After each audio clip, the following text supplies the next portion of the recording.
Совсем недавно осетинский художник Вадим Каджаев презентовал портрет Ахья Хаджи Жангуразова, известного балкарского исламского деятеля, который был вынужден стать абреком на старости лет.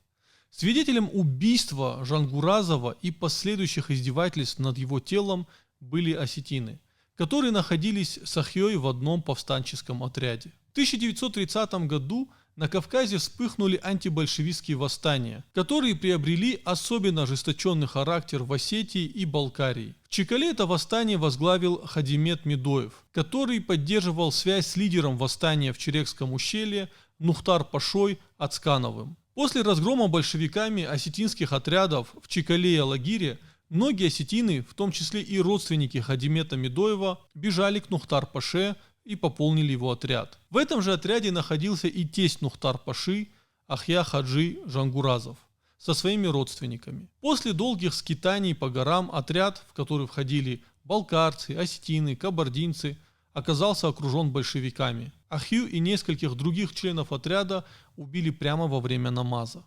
Один из осетин, выживших в этой бойне, потом рассказал младшему брату Хадимета Медоева историю смерти Ахьи, позже описанную в дневнике Медоева. Кстати, в этом же фрагменте дневника рассказывается и про смерть Нухтар-паши, которая не менее жестокая и шокирующая. Роковым последствием душевного благородства Хаджи было то, что в один прекрасный день группа Нухтара-паши оказалась окруженной отрядом ГПУ.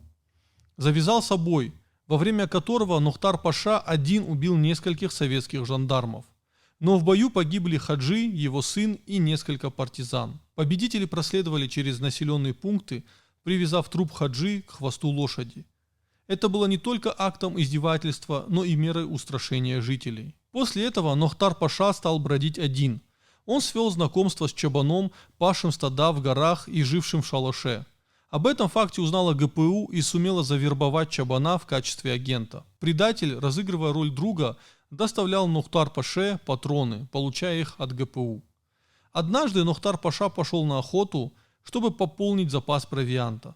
Пользуясь его отсутствием, чабан замочил в воде все патроны, хранившиеся в шалаше, приведя их тем самым в негодность, а сам скрылся, чтобы информировать НКВДистов. Ничего не подозревавший Нухтар-паша вернулся с охоты, и вскоре после этого местность вокруг шалаша оказалась оцепленной отрядом ГПУ. Отстреливаясь из шалаша, Нухтар-паша, вообще стрелявший без промаха, уложил 5 патронами, бывшими в его винтовке, 5 красных. Вероломство чабана стало ему ясным после того, когда отказали ему в действии замоченные патроны. Из револьвера, с которым он не разлучался, Нухтар-паша убил еще 5 нападавших, а последние 2 пули выпустил в себя. С телом героя НКВДисты поступили так же, как и с трупом Хаджи. Привязав убитого к хвосту лошади, они продемонстрировали свою победу местному населению. Стоит отметить, что эта история передавалась из рук в руки, и поэтому некоторые фрагменты могут быть в ней неточными. История убийства Нухтар-паши, она была описана не только осетинами, но и балкарцами. Точно, как произошла смерть, вряд ли кто будет знать, но те описания, которые я сейчас привел в пример, они максимально близки к тому, что тогда происходило.